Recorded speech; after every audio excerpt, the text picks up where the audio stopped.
當我哋玩完發手翻嚟嘅時間咧，圈咧就好多人就係玩到咁樣。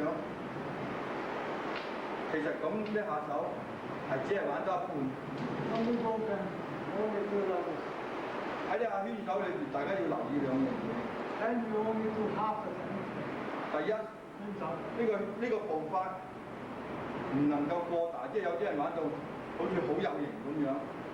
This technique, when you do it as footwork, cannot do it too much.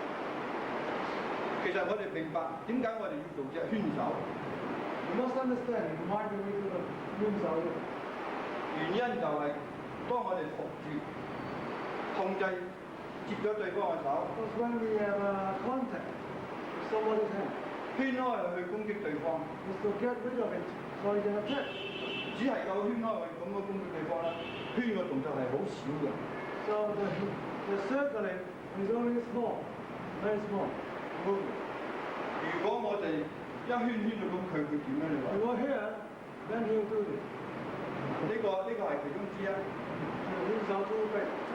但係有啲人，當我哋一圈嘅時間，佢會即刻走手打我。就算我圈好細，佢都有。如果佢對方咧嗰個感覺玩得好嘅時間，當我一圈佢。Somebody reflexes is good and very fast.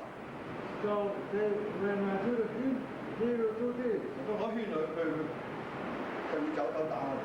One hand. 假定我哋玩到咁嘅時間會點咧？We can do it like this. Now we can stop it. 就係當我哋一圈做個慢動作，佢咧就係剛佢一走手嘅時間就切上翻。Then we just run away and receive it. 呢個就係防範咗對方走手打我哋嘅一個手法嚟嘅。This is to practice when you hit out. Also, the chances that people can move away and attack you at the same time.